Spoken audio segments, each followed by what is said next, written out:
So if you're still playing or watching videos of GTA 5 Online, I'm sure you're probably very bored by now. But today I'm going to show you my personal top 10 vehicles to have the most fun with if you're bored. These vehicles definitely make the game fun again.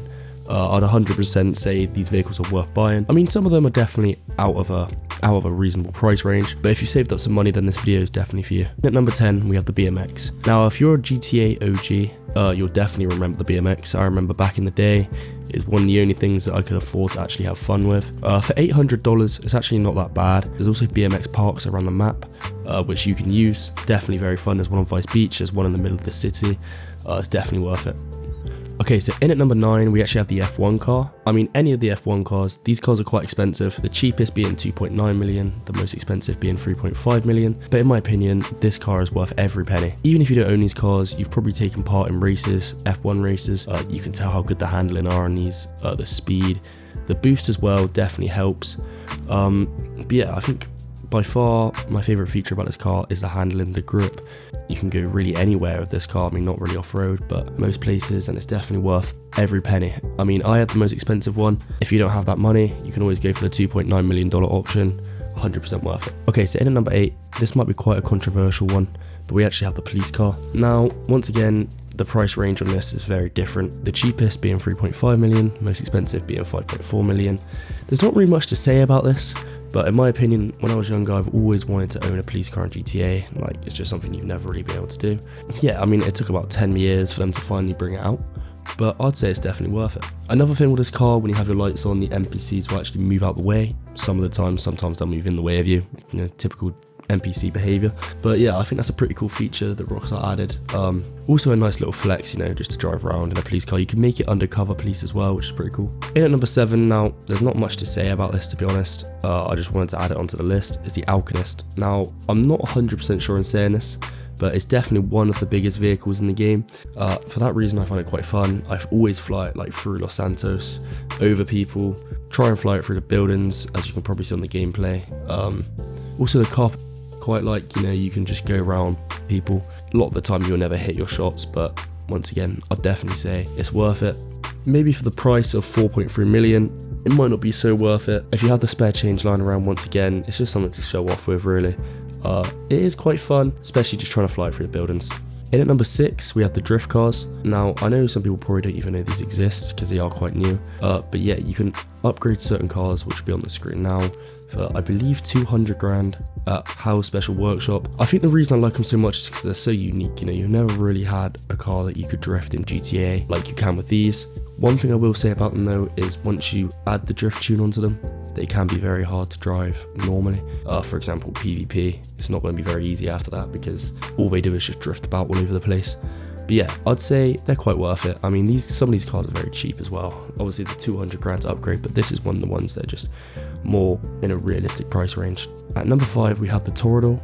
The Toreador is basically the Stromberg, if you know what that is, but 10 times better in every aspect.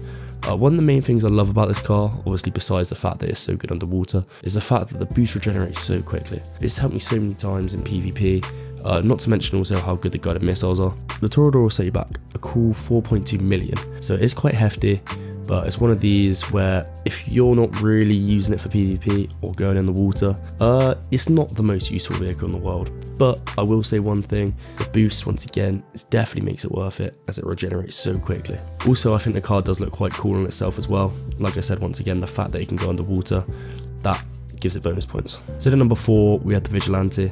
I mean, this is literally the Batmobile, so what is there not to love? It costs you around 3.7 million, but in my opinion, it's definitely worth it. The boost is amazing, makes it the fastest land vehicle in the game, I believe. It's not very strong, it doesn't take many, if not any, rockets. I can't quite remember. It's been a while since I used the Vigilante for PvP. The boost is also quite unpredictable as well, which is quite annoying, but it can lead to some funny situations if you're using it with your friends. It's definitely quite fun. Also, you can jam your car against the side of the highway, boost, and just launch cars off the side of the highway. It's pretty fun. Okay, so top 3 now. We have the Raiju Jet. I believe that's how you say it. It's basically the Hydra, but in my opinion, a lot better. This is a very expensive vehicle. I believe the most expensive vehicle on this list. It will cost you 6.8 million. It's extremely expensive, but it's definitely worth every penny. Don't take my word for it, but I do believe it's faster than the Hydra, and the rockets are more accurate.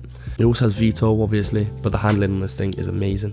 PvP, this thing's so good. You can fly low to the ground in between buildings, really any way you want. It's also really fast as well, so traveling one side of the map to the other, definitely worth it. Okay, so number 2 now, we obviously have the Scramjet. You just knew it was going to be on here. With the ability to jump and boost, not to mention how good the missiles are, this just makes this car so fun. I mean, you can avoid basically any missiles just by jumping and boosting away. I mean, the missiles on this thing are also stupidly good, which I always forget about. I always forget how good of a PvP car this is. Now, obviously, this will get you into some sticky predicaments, like I'm sure you've all seen. If you're in the Vinewood Hills, you launch yourself. Most of the time you'll end up in a swimming pool, if not in someone's back garden, and you'll get stuck. This will cost you 4 million, which in my opinion is definitely worth it, by far, 100%. Okay, so finally, number 1. I think this is quite subjective, but I have the Oppressor Mark 1. Now hear me out. If you're an OG, you'll definitely know what I mean by this. If you know how to work this vehicle properly, it is by far one of the most fun, satisfying, smooth vehicles in the game. You can just glide on this thing, like, it only costs 2.7 mil as well, so it's not too bad. Honestly, I prefer this over the Oppressor Mark 2. Not only are the missiles good on them, I just think it's so much more fun to drive around, really. If you can get a couple of your friends just flying these around the map, honestly, it's so good. Plus, you can wall ride on these things, sort of. If you like skim against walls, you've probably seen in the clip, you can just fly straight back off. But yeah, if you've perfected this thing, it is so good. And that was my opinion on top 10 vehicles to use when you're bored in GTA 5. Please let me know your opinion. I know some of these might not have been on everyone's list. But yeah, please like and subscribe.